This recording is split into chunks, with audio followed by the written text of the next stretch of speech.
Assalamualaikum warahmatullahi wabarakatuh. Alhamdulillahirabbil alamin.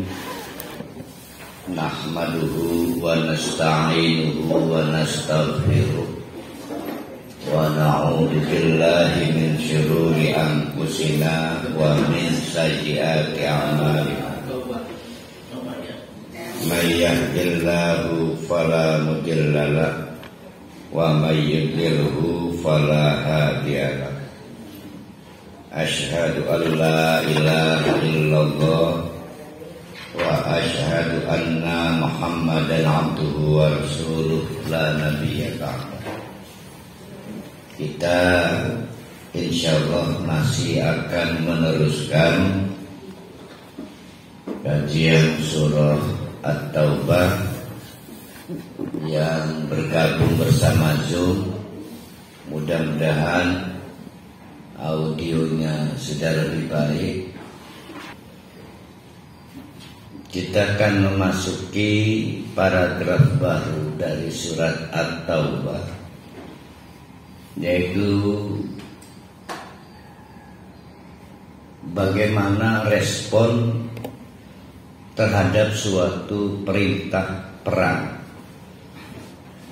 Di perang itu adalah ibadah tertinggi, terberat, menyusul di bawahnya infak, sedekah, lalu berurutan sampai nanti baru kali ketemu sholat, zakat. Di amalan-amalan itu puncaknya ya perintah perang, paling puncak. Perintah perang ini manfaat paling mendasar adalah untuk mengetahui siapa yang bertahan dengan keimanan, siapa yang akhirnya memilih munafik. Jadi manfaat perintah perang itu seperti itu.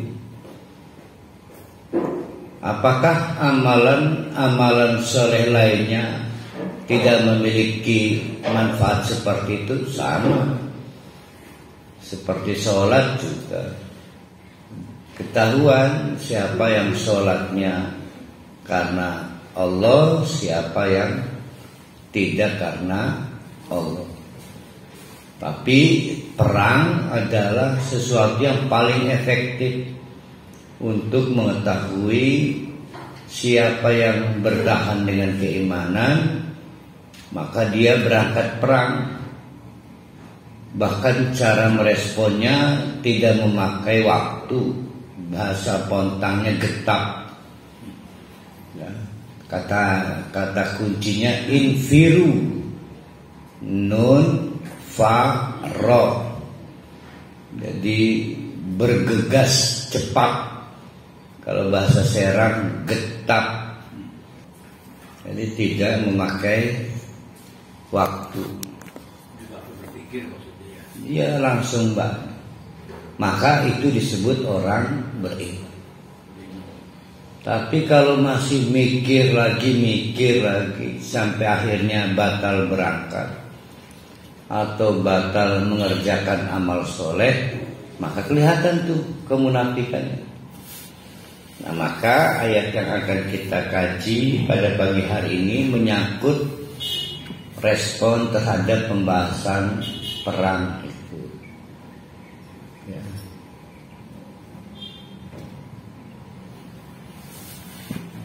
Kita mulai dari ayat 38 ya.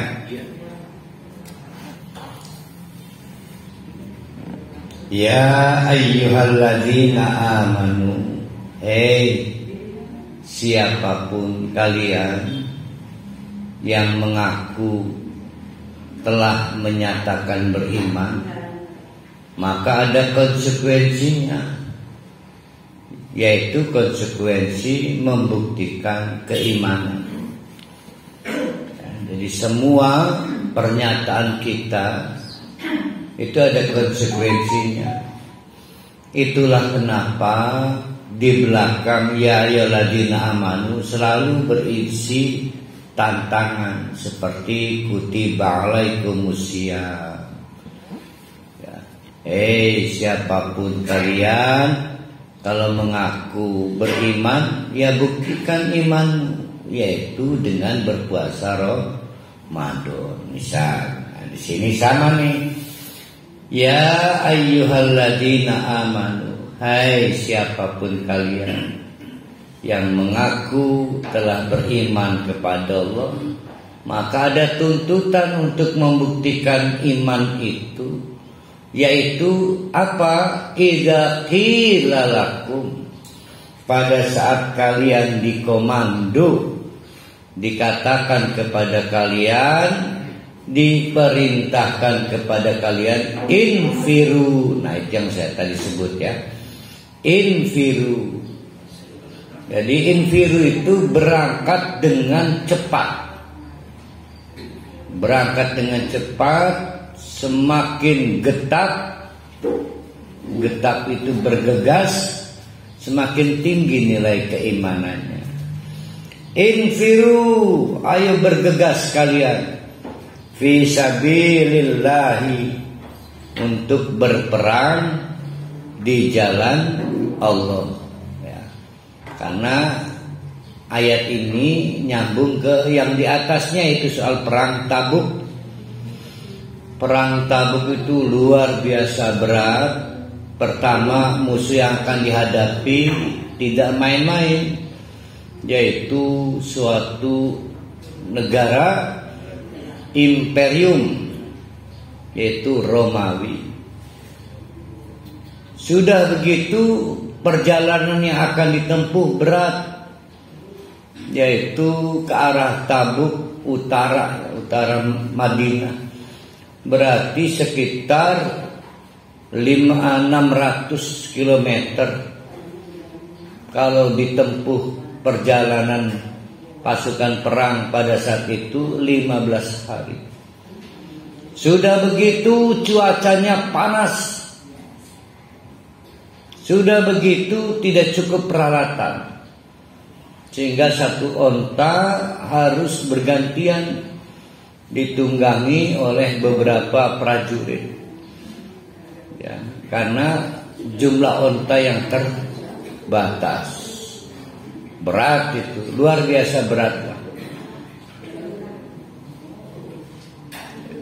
Nah, perintah perang itu di tengah-tengah situasi faktor-faktor yang sangat memberatkan. Maka kata Allah, inilah saatnya membuktikan keimanan kamu.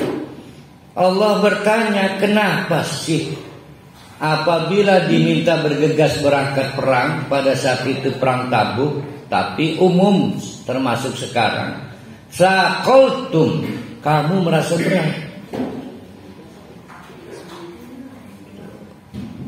Realitasnya berat enggak berangkat perang Tabuk pada saat itu?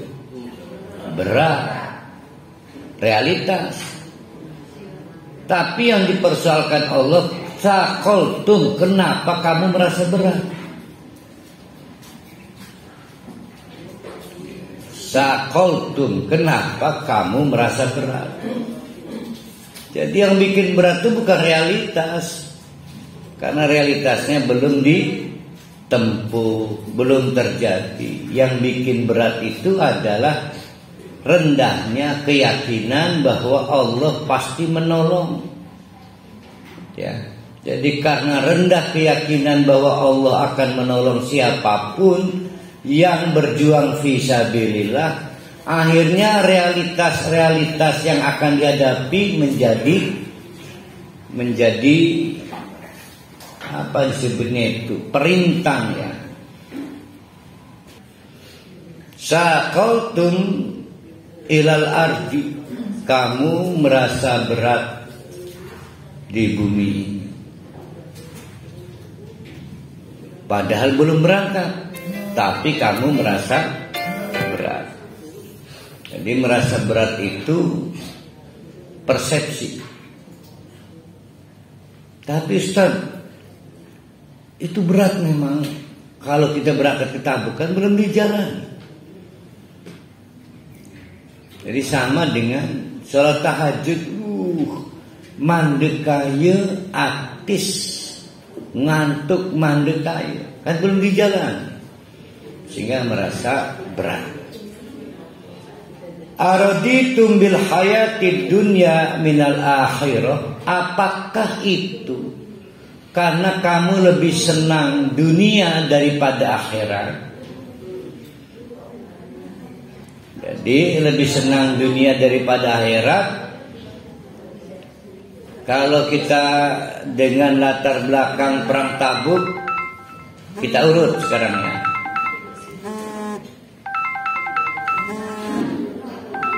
Oh, nak Pak Haji Ma'ruf Amin ya. Apa Pak Jokowi? Ma'ruf Amin. Pak Luhut.